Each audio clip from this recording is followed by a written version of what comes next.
Oh my God, I think that's him. Oh my God. Oh, Mr. Kuperman, is that really you? Yes. Back up. Who are you? Still, can you take off your mask so I can see if it's really you? It's me. Oh, it is really you. What are you, an anti-masker? No, I really don't like the Mets. What the hell you want? Well, I heard that you're starting your own podcast. Is that true? That is absolutely true. I am starting my own podcast and YouTube channel. I just got a chemical peel. How does it look? I can't really tell. Well, sir. good. Thank you for coming by. I appreciate it. And pull up your mask, you sick son of a bitch. I mean, sir, put your diaper back on, okay? Shut up. Have a good day. And thank you very much. And see, it's coming off my nose. Thank you very much. Have a good day. Wow, okay. Well, you too, Mr. Kuperman. Just leave me alone. Thank you very much. No. Thank you. It's called Koop's Korner. It's going to be my podcast. Well, that sounds really stupid. Fuck you, dude.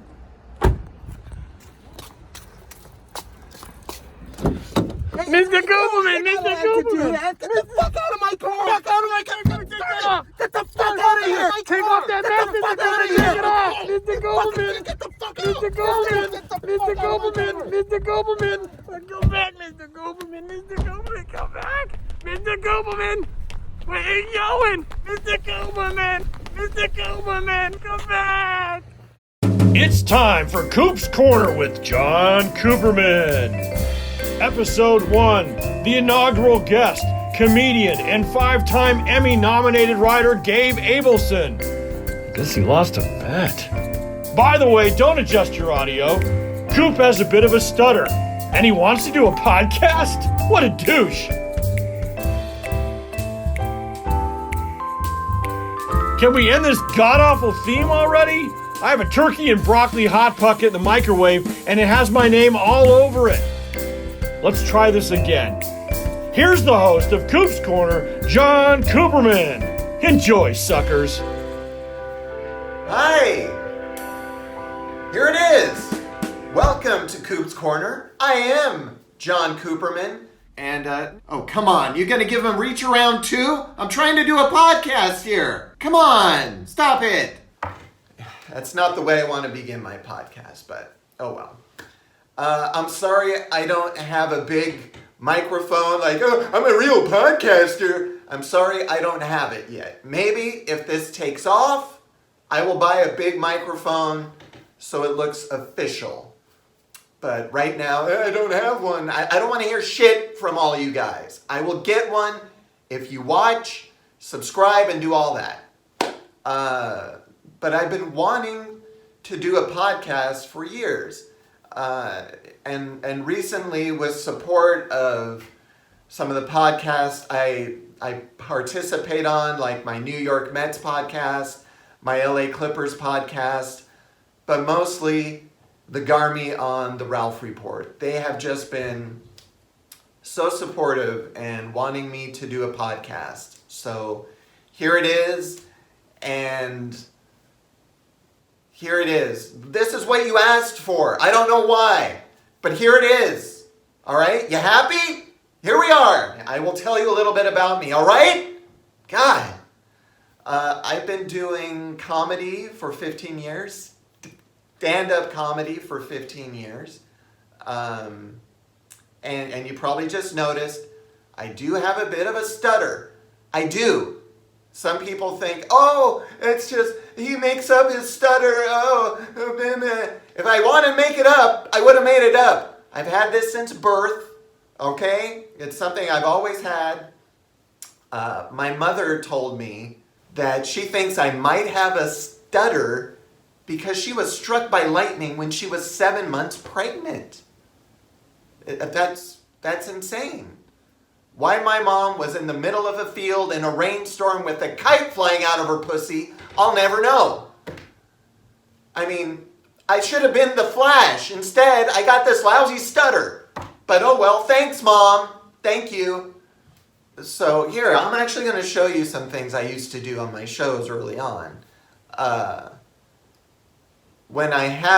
Because sometimes when I'm up on stage, I get locked up sometimes.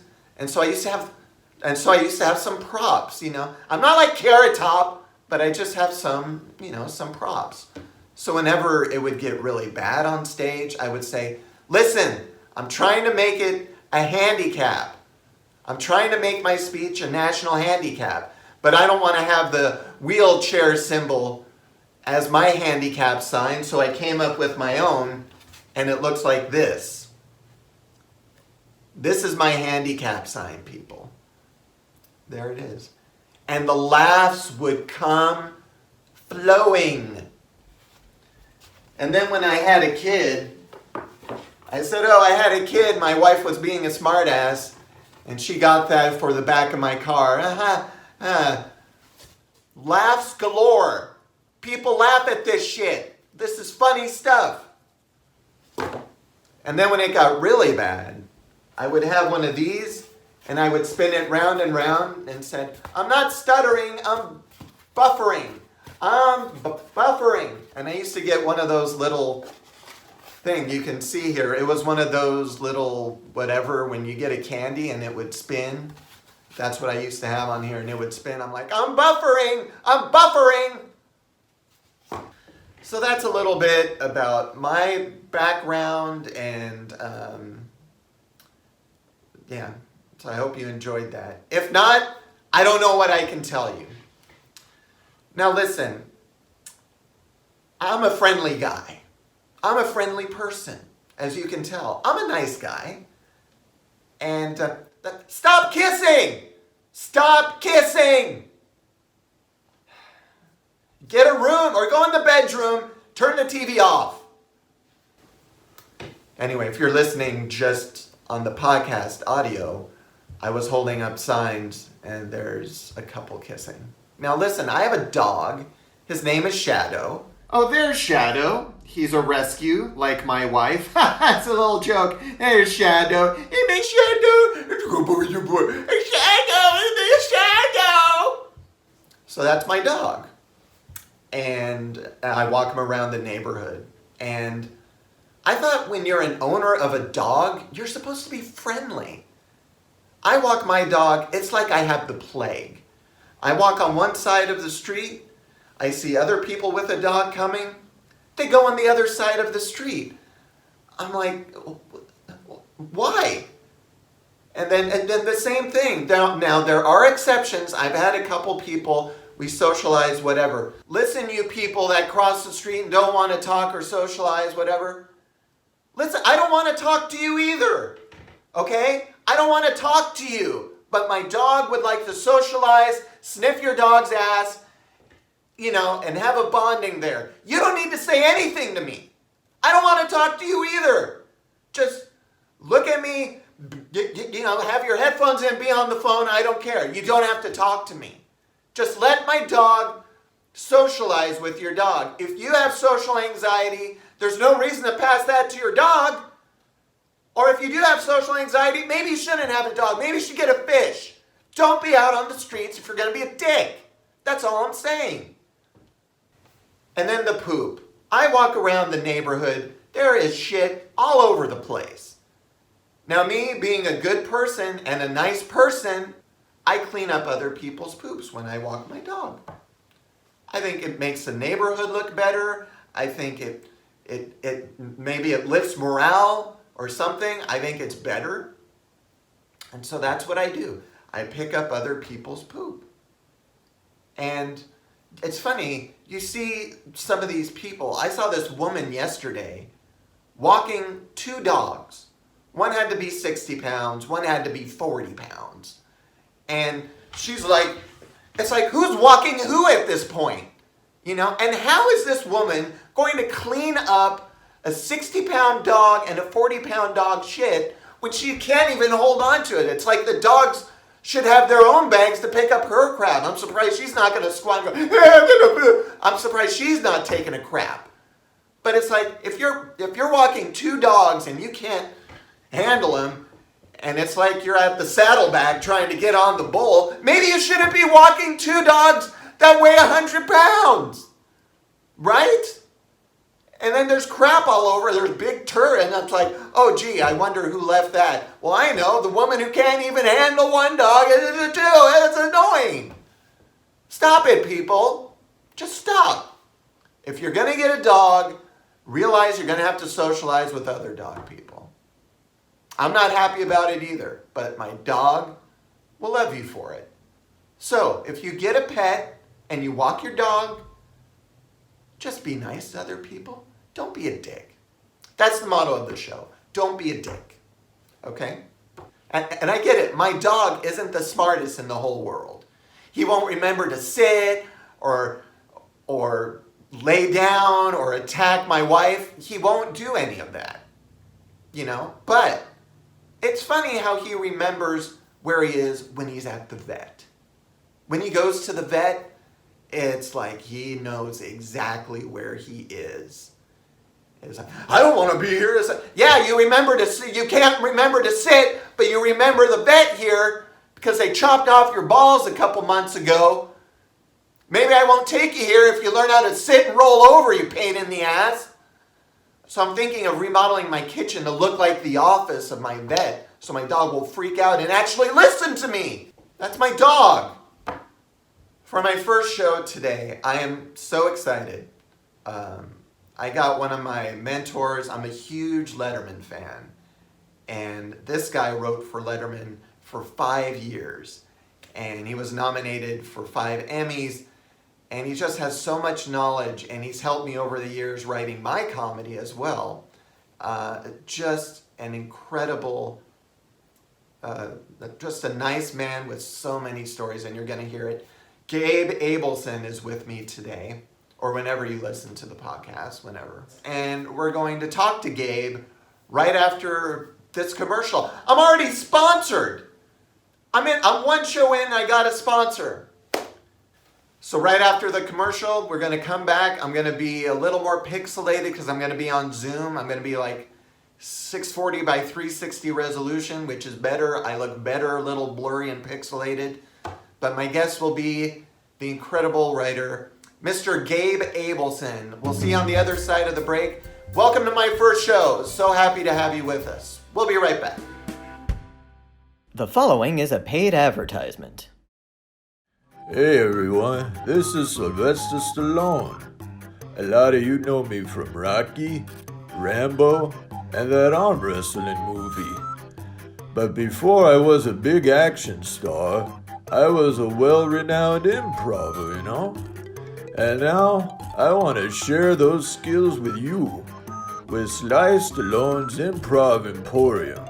For only $5,000 a class, I'll teach you the tricks of the trade that have made me who I am today, But hurry, limited space right now, I only allowed 1,000 people per class, and I like to give one-on-one total coaching, I like to coach what I do, Come, join Sly, And remember, if you can't improv, you don't improv well enough, and you need to be in my class, Thanks. Sly Stallone's Improv Emporium. Sign up now and get $10 off by entering the code Koop's Korner. Do it now.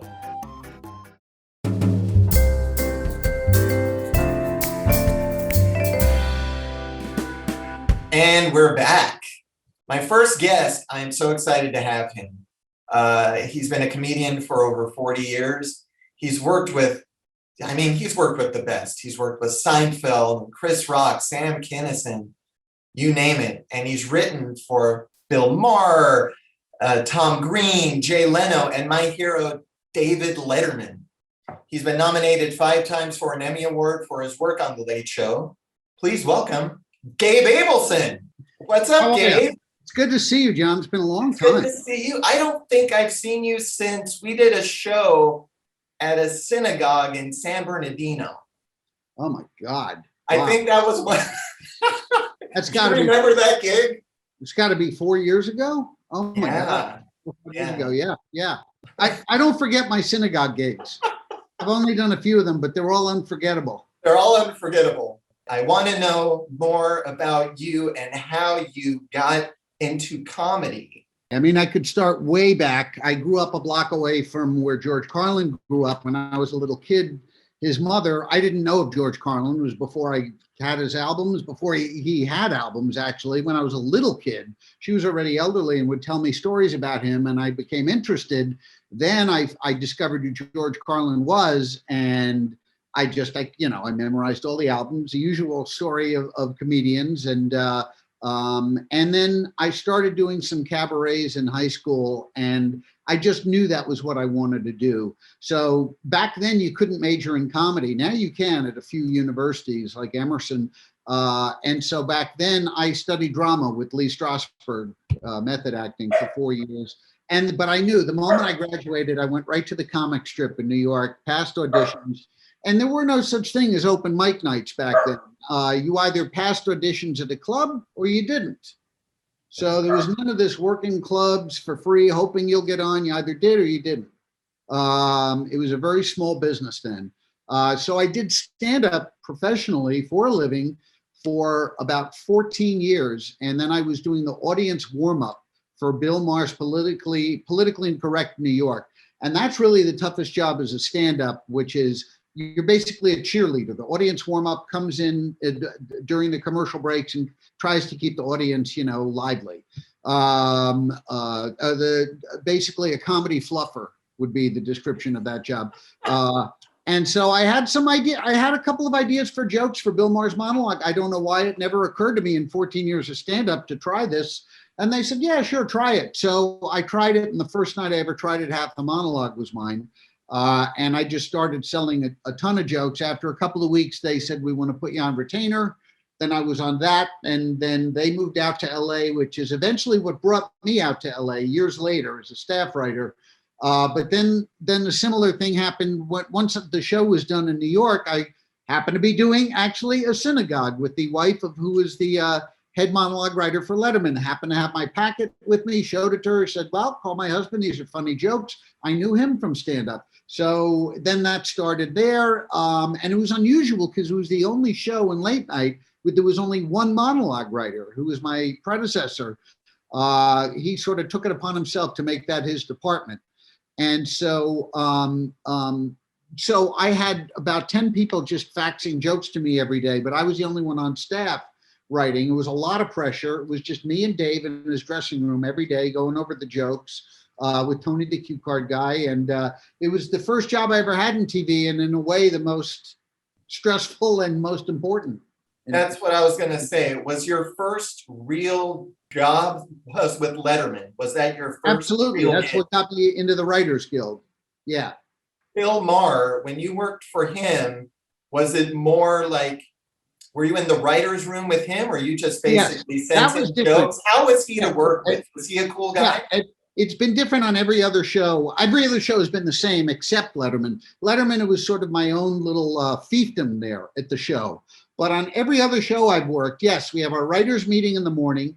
Everybody goes back to their office to work on monologue for an hour and a half, whatever. And then we all work on contributing towards sketches or desk bits or whatever's in the rest of the show. And we toss around ideas and so forth. But monologue is really a solo job. Yeah. It's funny because you're talking about cue cards before, and I found a cue card to a Bill Maher joke. And it's just interesting the way the different style of writing as opposed to how Dave liked it. Huh? Tell me the... Oh, you want to see the joke? I'll show you the cue card. Let's see the joke. So this is, I don't know if you remember that many years ago, I think it was in Chile, there were like 15 coal miners that were stuck in a mine shaft for like weeks. And they had to like get them food down there, and nobody knew if they were going to die from like day to day. And they were miraculously all rescued. Yes. 9, I see here 9. So this was the joke. And so this is a very straightforward cue card. Every word is on the card. It's not so with Letterman. So the big news, over the weekend, they saved those 9 coal miners from the mine shaft. You know, when I first saw the headline, miners rescued, I thought, oh, great, another church scandal. That actually goes against everything I preach, that joke, which is play on words. But I always say that puns especially, are okay if they conjure up really funny visuals or funny situations. But just a word that cuts 2 ways isn't going to get it done in late night. Always, as Dave said, try to paint the word picture. You have to tell me that pun that I love.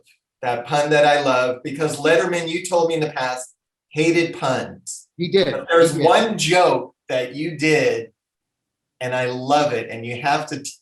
Oh God, there's a story attached to it, though. There's a story attached. Tell us about the pun story, please. Okay.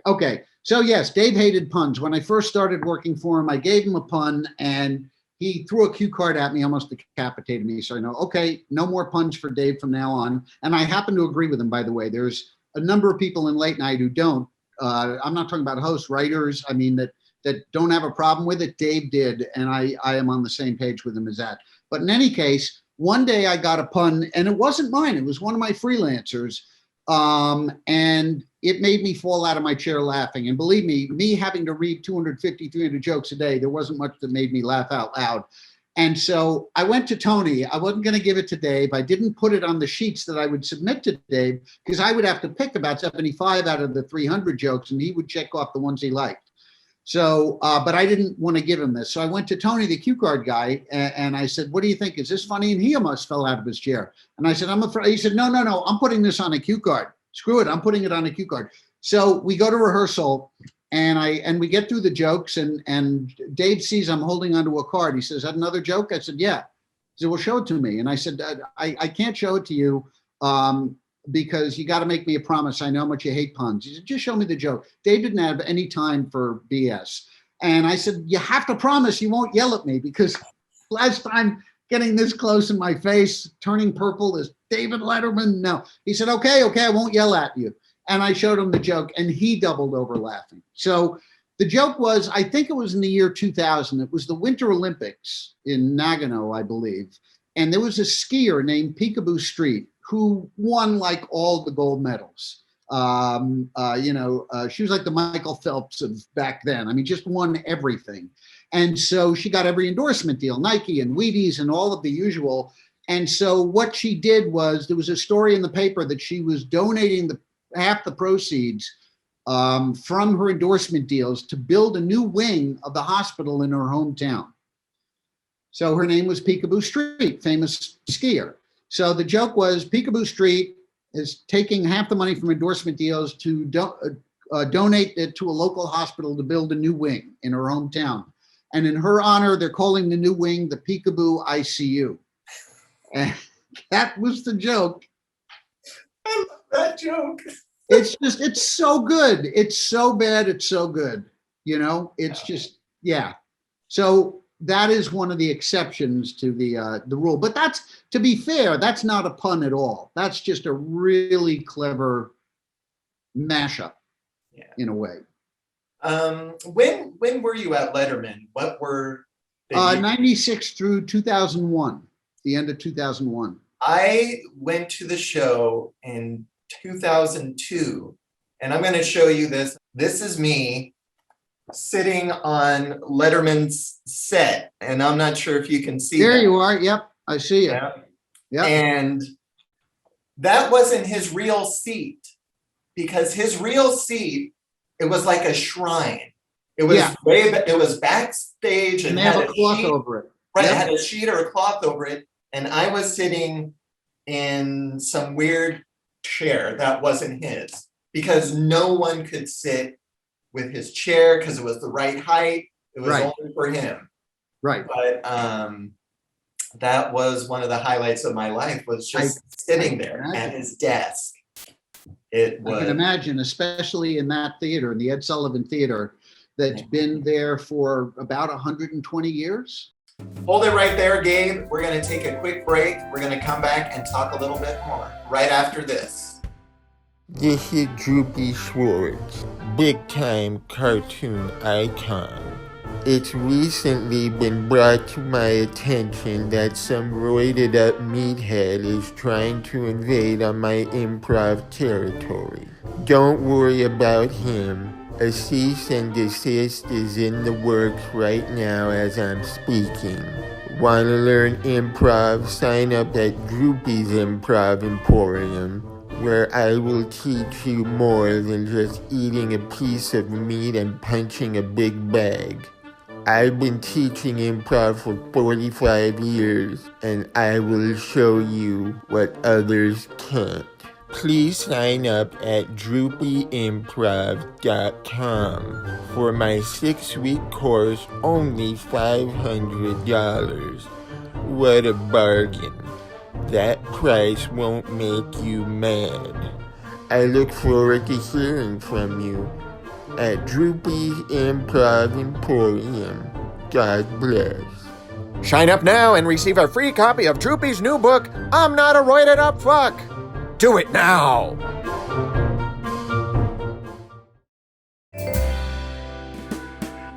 Gabe is the kind of guy you talk about around the water cooler. That's why I'm standing next to a water cooler. I mean, I used him on the show because he had an innate sense of what would work and what wouldn't work. He always had a good ear for what joke was appropriate and what was really funny. And he always had a good eye for a bit. You know, there are guys that can write stuff and it's off the wall, completely inappropriate, but Gabe always kind of knew exactly what would work on the show, and that's why we were successful when he was there. You worked for Letterman, and then once Letterman was done, you went and worked for Leno right after that? Yes, Or Bill Craig Jeff Kilborn? actually wrote a couple of books. Then he came back to the show. Then I went to MTV in New York and I did a couple of pilots there. And then I thought, well, you know, now by this time I had an agent. I didn't have an agent at first with Politically Incorrect. I didn't have an agent when I was on retainer. In fact, I called a big agent, a huge agency who was recommended. I was recommended to her by the head monologue writer at Letterman. She couldn't sign me. The next week I get the job through Dave, she signs me. So, you know, so once you have the agent, and as they told me, well, like with 5 years at Letterman, it leads one job into the next. So after I was there, I then sent my packet to Politically Incorrect, but now I was an established television writer, so I got a job as a staff writer. That brought me out to LA. I was at Politically Incorrect till it went off the air on ABC. Then I went down the hall to the Late Late Show with Craig Kilborn, produced by Letterman's company. Then I created a show called Mind Demencia. Then I was the head writer and producer on the new Tom Green show. And then I went to Leno, and then, you know, there's been just sequence of jobs. Let me ask you, my thing was when I was a kid, being a writer on Letterman was it. And I got rejection letters, and I wanted to find them for you. I can't find my rejection letters from Letterman. And it was around the time when you were there, I think. So if anything, you rejected me, Gabe. No, you rejected my monologue writing. You didn't send it to me. You didn't send it. I sent it to somebody there. Yeah, you probably sent a full packet to the head writers of the whole show. I did. I sent a top 10 list and, you know, monologue jokes. And I didn't get it, Gabe. Why not? God damn it. Because that just happens more often than not, unfortunately. So you were there when Letterman had his heart surgery.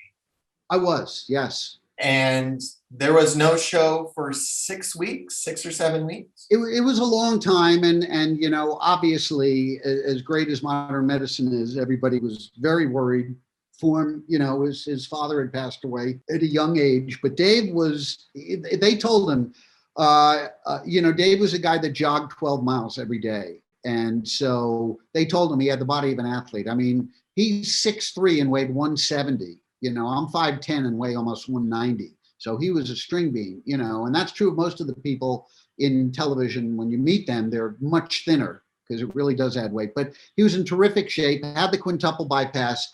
And when he came back that night, the first night back, it was very emotional. He had his whole surgical team there lined up, and he shook their hands one by one.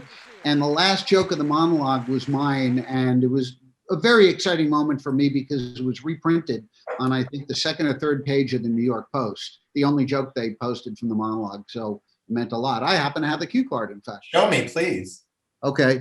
So we start with the first joke. I knew nothing about the surgery. So I get into the operating room. It's crowded. Did you know that? It's crowded. They got a lot of folks in there. They got like 3 surgeons. They got like an anesthesiologist. They got like 3 nurses.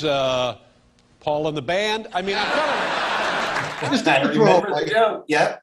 You do, and this was the big one. Okay, and by the way, a big one for Dave. It wouldn't work for anybody else, but it's for Dave. Anyway, when you find out you're going to have the bypass surgery, honest to God, my career flashed before my eyes. And I'll be honest. And I'll tell you something, it was mostly awkward silences. That joke. And on the back is the actual Post article, and there's my joke on the bottom. That's awesome. It's was such a good joke. It's such a good joke. Oh, thank you, sir. Thank you. When I heard that, I remember hearing that originally. It was mostly awkward silences. It's just so That's amazing that you remember that. That's very so funny. I remember that whole show and Robin Williams when he came on. Yeah. And Yeah. but do you think the heart surgery changed Letterman, making him more? I know he was hard to work for maybe sometimes. Do you think that loosened him up a little bit or not really? I think it definitely changed his perspective. I think more than anything, Have a Child really changed him. Because Harry was born in 2003 or 4, I think. Yeah, my son's name is Harry, and Dave's father's name was Harry. So, and my daughter's first gig as an actress was the New Year's baby on the show. What's really funny is we used to play this little game on Dave. It started years before I got there. When he would arrive in the dressing room, Tony and I would already be there. And it started with Bill Shepp, the guy before me, the gentleman before me, in that the first thing Dave would do when he came in would be to open the closet. And there was always something that we would hide in there for him as a surprise. So one day, I wouldn't do this now. I don't know why I did it, but one day I had my ex-wife now come down with our newborn daughter and just put her in the thing in the closet. And so Dave came in, he comes in, chewing gum, and he opens the closet door. He goes, "Tony, Gabe, look, it's a baby." And my wife was hiding in the makeup room, which was next door. "Oh my gosh, it's a baby." And so then she came out and he knew her, and he had sent her, he was so nice. He sent her a card when she gave birth and a huge bouquet of flowers in the hospital. And then he called the house, Dave's a very private guy. So for him to reach out like that, it was just very nice. Very nice. We need a break, Gabe. We'll be right back after this. Hey there, everyone. This is Jen Wren Stewart of Easy LA Talk Show. I hope you'll join me on YouTube and Spotify. I have a whole season waiting for you. 10 episodes. Season 2 is coming out soon.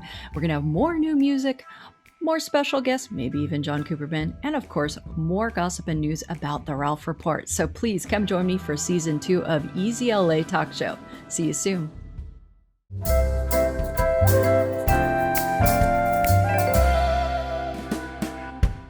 When I was younger, I wanted to be a writer and all that stuff on a talk show, specifically Letterman.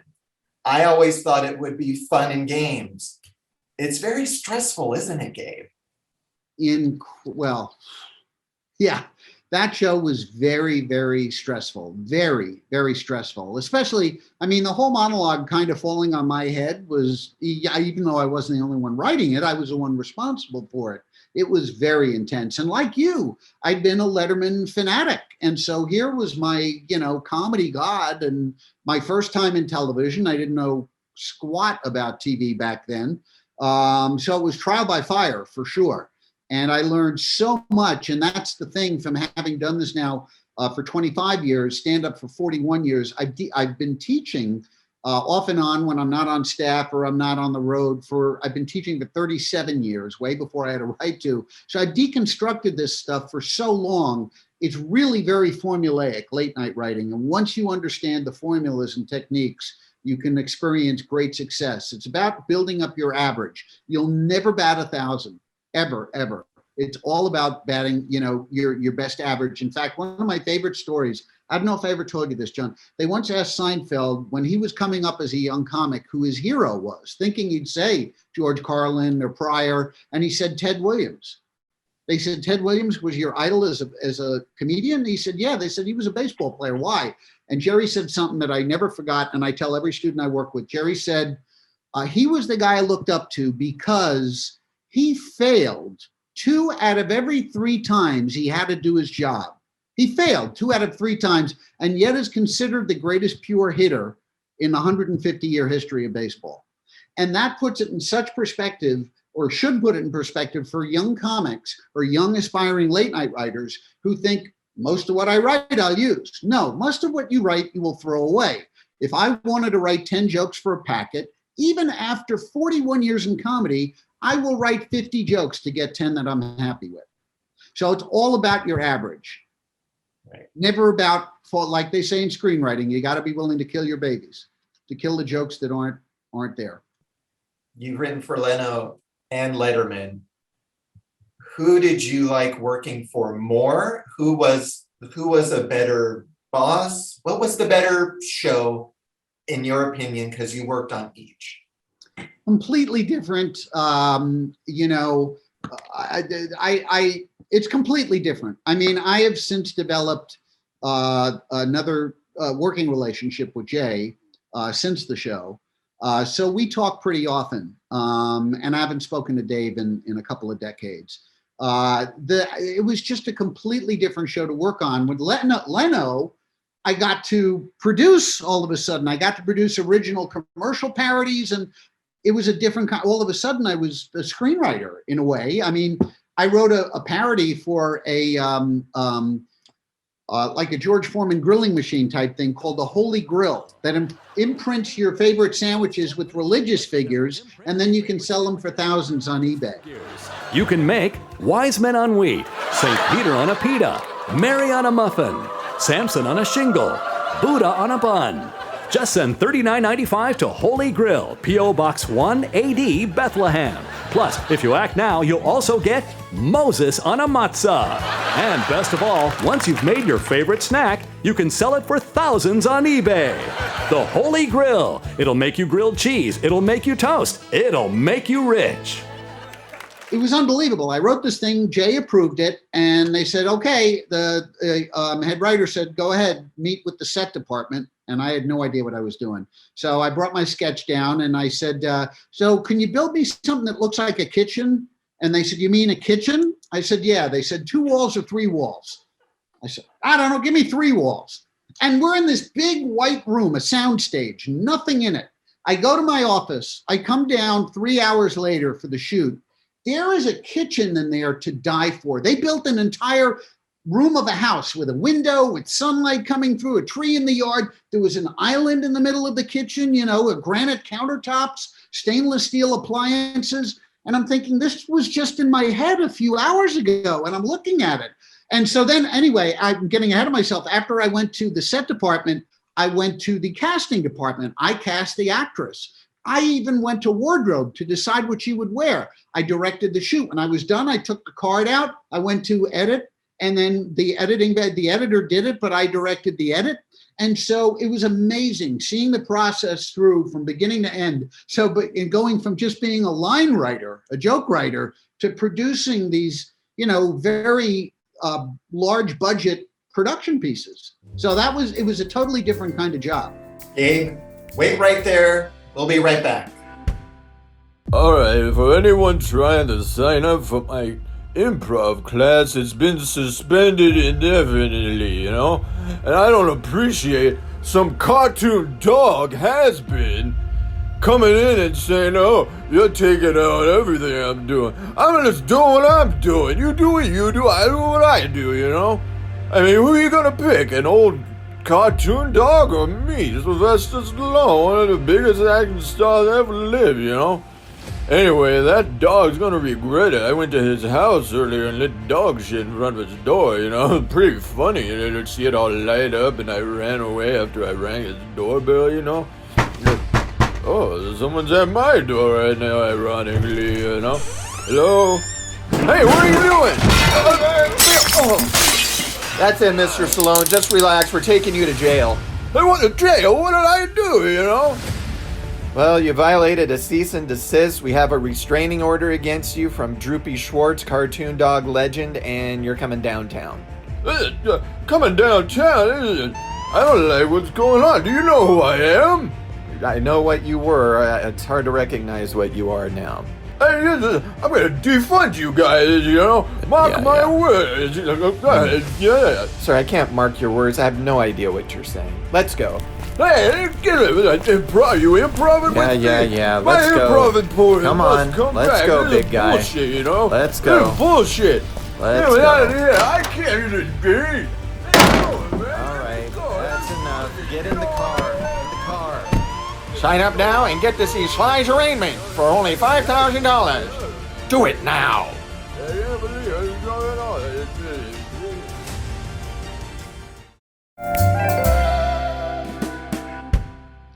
All right, we're back with Gabe Abelson, the head writer of Letterman for 5 years with 5 Emmy nominations, but you didn't win any, Gabe, so I don't know. So Well, John, not quite. I didn't win on a technicality that the writers didn't win. However, every year we were up for it. We won Best Comedy Variety Series all 5 of those years. That's right. Why didn't you get an Emmy for that? Oh, well, I got a lovely certificate because only the executive producers get the hardware for the show. I remember those years when you won it all those years in a row and he had it up right there on the desk when he won it after 5 years. He said, look, we won it 5 years in a row. And that was when his ratings on the show were kind of lower than Leno's, but winning those awards sort of. That was pretty much a standard every year that Dave would get the critical acclaim and Jay would by far get the numbers. Leno would, yeah, but Leno must have hated that, right? Or not really? You know, I think everybody sort of finds their comfort zone. I think Leno was comfortable doing what he did. I don't think he was competitive with Dave at all. And I think Dave, you know, Dave's an artist as much as anybody in the arts, and he didn't want to sacrifice what he was comfortable with in his style of comedy to do whatever, maybe get a wider audience, wider appeal. But you know, that's part of what made him so great is he did what he found funny. Look, every night there were at least 2 or 3 jokes. I knew we had stronger jokes that would get a bigger reaction. And I'm sure Dave knew it. Not like I'm some comedy whiz that he's not. I'm sure he knew it, but he did the jokes that he wanted to because he found them funny. Other hosts might not do that, probably wouldn't do that. They would go for what they thought were just the funniest jokes. And as you know, my favorite joke, written by the boys who were the head writers for Carson, got absolutely nothing. And the joke was, everybody in New York is sick with the flu. In fact, the 2 guys that wrote this joke got sick with the flu, had to go home and couldn't finish it. Silent. That's brilliant. It's brilliant. It's an anti-joke. Now, can you name one other late night host, including Johnny Carson, that would take as much of a chance and do that joke? I can't. Not on network, for sure. We talked about what show you thought was better, but the better comedian, I think we can all say and agree, was Leno. And I think Letterman would even say that as well. Oh, Leno said, first of all, in the Comedy Store documentary that's on right now, I think it's Amazon or Netflix, and on Oprah several years ago, he, without hesitation, said, Jay Leno is hands down the strongest nightclub comedian in America. Dave has no problem saying that, and he knows it's true. In fact, in the Comedy Store documentary, Dave said, you know, everybody came through here. I mean, Pryor and Klein, all the greats came through here. Brenner. He said the only comic I never saw have a bad set was Jay Leno. And this was just a few months ago, Letterman said that. So he gives him props. I mean, you can't deny it. It's undeniable. He is a monster. Yeah, he is. He was great. And when I was a kid watching Leno when he came on Letterman, that was must watch. Must see TV. Whenever we knew Leno was going to be on Letterman, oh, we got to watch or we got to record it. Yeah. And then that's why it hurt so much with me as a Letterman fan when he didn't take over the Tonight Show. But you know, it was Leno. It kind of hurt me. Like it was, ouch. I watched Letterman all these years. Leno's great, but Letterman. I felt the same way. But now, you know, many years later, I look back on it, and this is really how I feel. You know, Conan got the show. It didn't work out. The whole thing was a fiasco. And Conan basically brought the Conan O'Brien show to the Tonight Show. Whereas the Tonight Show audience, I mean, my father, you know, was in his 80s and 90s then, my stepmother in her 60s and 70s, and they didn't get Dave. It was some sort of irreverence gene that was missing in that generation. They got Leno, they got it, and they loved his monologue. And so now Conan takes over, and that much older crowd of my parents, I mean, I'm not young, my parents, or when I was a little younger, my grandparents, they just didn't understand the Conan sensibility. Now, Dave. Do you really think Dave would have changed his style when he got the Tonight Show? There's no way. Dave is Dave. He said in interviews, what would your show have been like if you had the Tonight Show? He goes, the same exact one you're saying now. And it wouldn't have worked. It would have worked. He would have kept the Dave audience, but he would have lost. What Leno did was he managed to keep the Johnny Carson audience. That was I would assume a tactic from the beginning. I mean, because look, nobody else has been able to do that. Nobody else. But 93 through 95, Letterman was the hottest person in America, had the largest ratings, and then he hosted the Academy Awards, kind of went down from there, and then the whole Hugh Grant thing, the whole Hugh Grant. Yeah. Now, Letterman was the biggest star of 1993 and 94. He was the biggest star. Yeah. So I think his ratings, if he took over the Tonight Show, would have been wonderful. But if Leno went to CBS, maybe it would have been reversed. Letterman would have been wonderful for like a year or two on the Tonight Show. But all those viewers who used to watch would have eventually switched over to Leno because that was more their feel. Yes, but at that time, especially at that time, CBS was known to have by far the oldest viewership. So it might have worked out really well for Jay. Yeah, I think it worked out. Shut up, I'm doing an interview. Get him. Quiet. I got a very important person here. When you went off Leno, you went to what happened? You were on Leno, and then once you were away from Leno, you went to once I was away from Leno, where did I go? I did a bunch more pilots. I wrote down the George Lopez Tonight pilot. I worked on a pilot with Robert Townsend, who's a genius. So I was a head writer on that show. And that was weird because one of my writers was Franklin Ajayi, who's one of the funniest comedians who ever lived, who was one of the first albums I ever bought. By the way, if you don't know Franklin Ajayi, you've got to get not only his album, but you've got to get his book too. I think it's called Comic Lives. Genius. He was on the show Deadwood. You'd know him if you saw him. But it was weird because he was one of my writers, and it was weird running a staff with a writer that I had idolized as a child. So I had gone on to do a bunch of stuff, and then once I worked with Tom Green, 2003, we became best friends, and I saw what a creative genius he was. So we've worked together on many shows since then. Hey, Tom Green here. I just wanted to say that my friend Gabe Abelson is amazing. And if you are a comedian or a writer and you're looking to expand your ideas and want to learn more about structure and joke writing, I would say that Gabe Abelson is the man. So you also wrote for 2 presidents. Is that true, right. Gabe? That whole thing. You've written for 2 presidents. Why are you trying to make me feel like shit? I haven't done anything. I've opened for Sarah Silverman once. That's it for me. But you shared the stage with Sarah Silverman. That's a big deal. Once.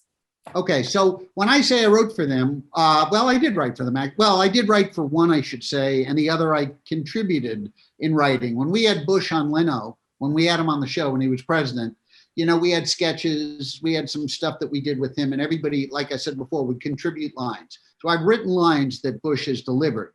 Clinton, though, was a much more direct thing. When Hillary was running for Senate in New York, and it was also her 53rd birthday, a long time ago, they had a fundraiser for her. It was a big event at Roseland Ballroom, which is right across from Letterman's studio. And Tom Cruise was on the show. Nathan Lane was hosting. It was Chevy Chase. It was Cher. It was just, one, Robert De Niro.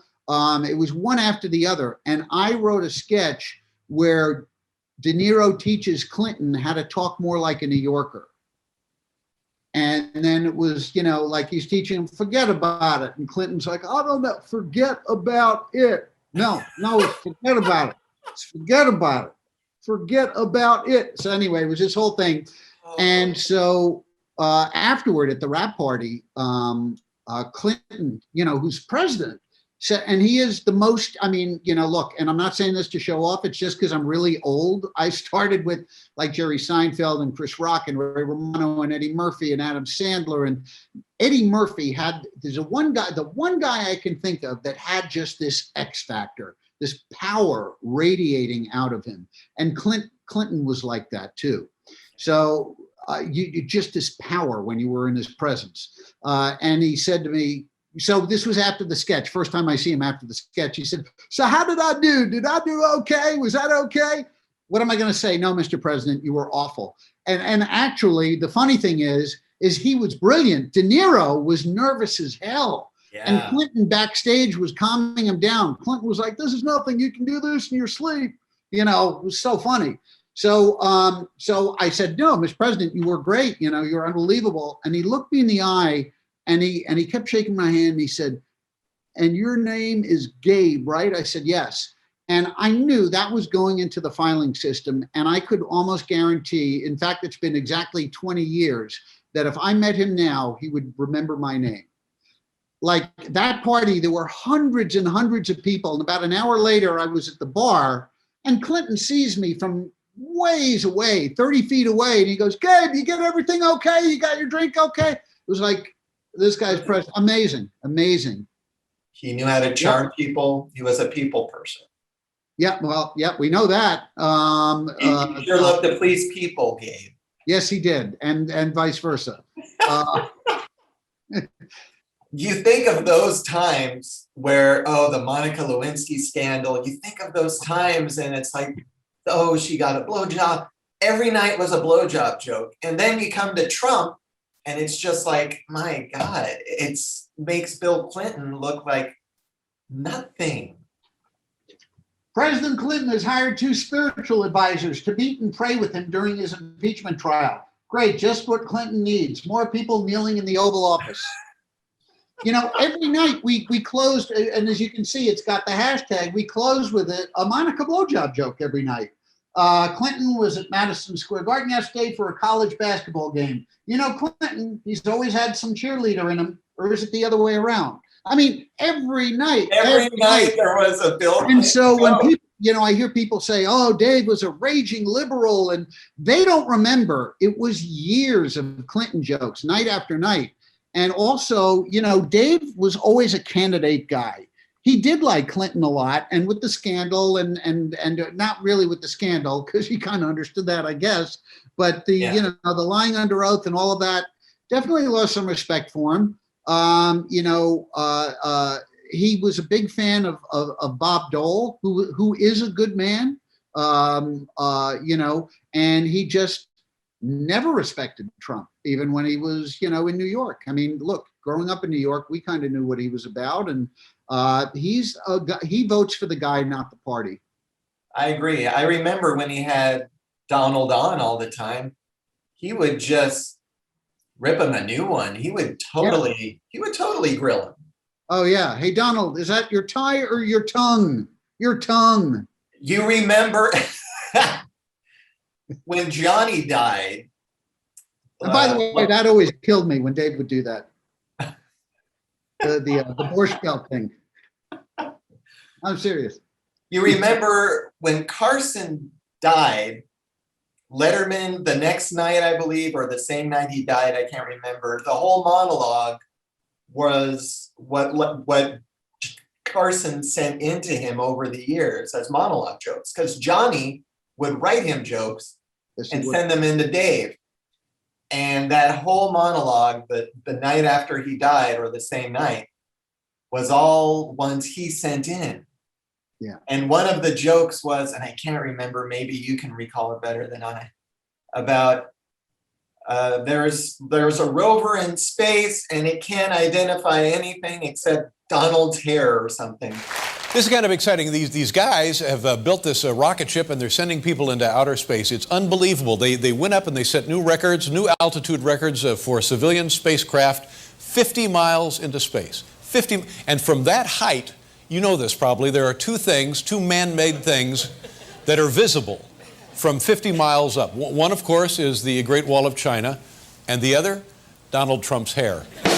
That's right. Two things. Well, you know, I feel about Dave the way Dave does about Johnny, that I owe my entire career to him. Me too. Not me. I wasn't hired on Dave. Now I'm too old to get hired anywhere, Gabe. But, No, you're not. In fact, I was probably about 15 years older than anybody on staff, and my first job in TV. Remember, I've been doing stand-up for 14 years already. I already had a career for quite a while.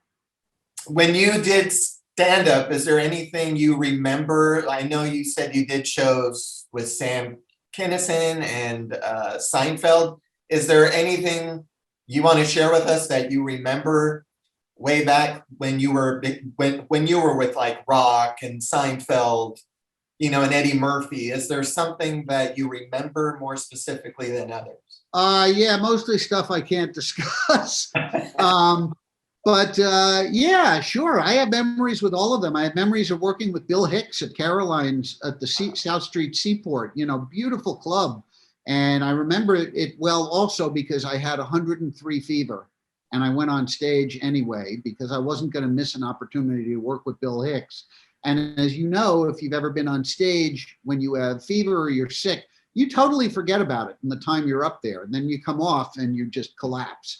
I remember opening New Year's week for Jerry Seinfeld, 1986, at Caroline's when it was a really small club on 26th Street. And it was the one time in my whole career, both my parents came down to see me and they didn't really know, you know, Jerry wasn't a household name by any means then, but they knew he was a big deal on the comedy circuit. And he just said some really, really nice things about me to them. And that really, you know, they carried that with them. So that was very memorable for me. Working with Kinison. Sam, is there something you can share about Sam? Well, you know, it was the mid-'80s. It was the Beverly Hills Cop party. We both enjoyed some stuff together. And it's long, long, long in my past and was long in Sam's past too. And that was what was really a big part of the tragedy, was that he really had cleaned everything up. Yeah. But we had fun. What about Eddie Murphy?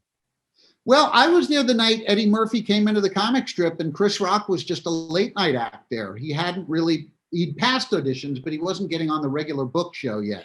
So he's sitting at the bar, Eddie comes in, I'm emceeing, and he points to, like, Chris is right in his line of vision. He says, does he work here? I said, he's a late night guy, but he's really funny. And it was first show Saturday, packed house. The comic strip first show Saturday, it's like, you're gonna kill. But Chris was already brilliant. And so Chris went up, had a killer set, and just really killed it. Next thing I know, Eddie takes him, sits down in the booth with him. They talk for a couple hours, and he flies him out to LA to do Beverly Hills Cop 2 at that point. This is 1987, I think. And who could have known that Chris's career would, you know, be where it was? Because Eddie was the biggest star in the world. There was a time when he was bigger than Tom Cruise or John Travolta ever were, even in their heyday. He was on the front of Newsweek as Mr. Box Office. When he did Trading Places, Beverly Hills Cop, I mean, he was just destroying the competition at the box office. No one came close. Well, Gabe, this has been amazing. I really appreciate you being on my first inaugural Koop's Corner. I'm honored that you asked. Again, seriously, John. Thank you. And will you let my listeners know where you teach? Yes, it's Flappers Comedy Club and Restaurant in Burbank, California. They have so many classes. They have a separate university, 4 different levels of stand-up classes, sketch writing. I teach the writing for late night, and I also teach it's a more advanced level of stand-up, getting your 5-minute set together for TV. So that's stand-up level 4. So I teach both of those classes. And like I said, they can reach me through Flappers or at Gabelson, Gabelson. Follow me on Twitter and Instagram. I remember when we first met and I heard you were a Letterman writer. And I remember the night I met you, I remember we sat and we talked for about a half hour. It was one of the most memorable nights I ever it was one of my most memorable nights I ever had, Gabe. So, and I'm sure you remember it too. I'm sorry, I'm older than you. My memory's not great. That night, I mean, I can remember time. I don't remember. I got to be. Wait, are you saying you don't remember the night you met me? No, we've seen each other many times. I mean, not in a long time, but I can't remember the actual night that we met. How can you not remember the night? You're my hero. You're my writing idol. And you don't remember the night I met you?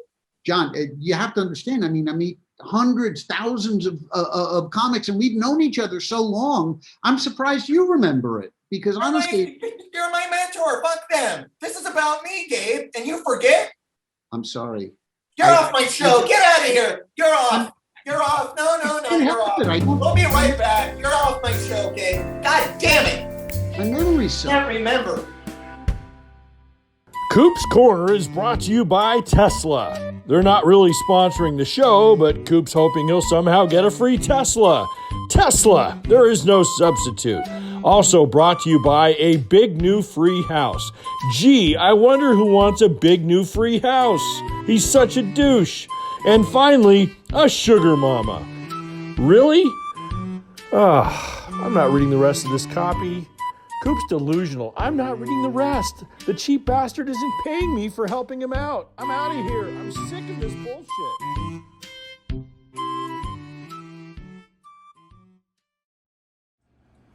Hey, it's Koop. I don't have any gel in my hair. This is the real me. Anyway, I'm here with Mia. She's my daughter. Say hi. Hi. That's enough. Anyway, as a lot of you may know, I'm an accomplished musician and improver. What? Enough. And I thought I would do a song. That's Shadow. I thought I would do a song just off the cuff. On my first show, I'm just so excited. I wanted to sing a song for you. Mia's on the percussion, maracas. What? Yeah, ready? But you're not a musician. Shake.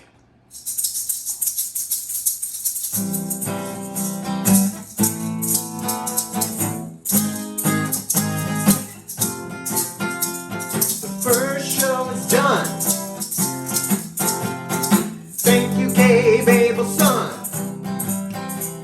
He was a good first guest, yes he was. What's it gonna be next time? I don't know, but it'll be good, good, good, good, good, good.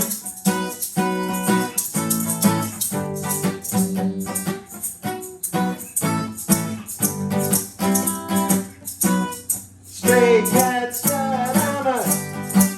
I'm a feeling Casanova. Hey, get a shoot thrown at me.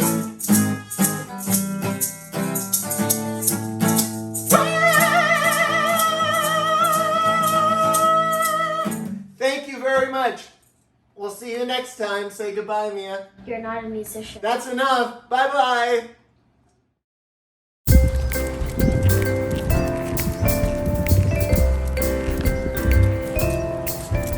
We are friendly people, walking a dog. This is Shadow. We mean no harm. We mean no harm. That suck. Yeah, blow it. We mean no harm. We are good dog walkers. Take off your mask, man. Now be quiet. Thank you. We'll even pick up your poop. Just let our dog associate with your dog. You keep your dog away from my dog.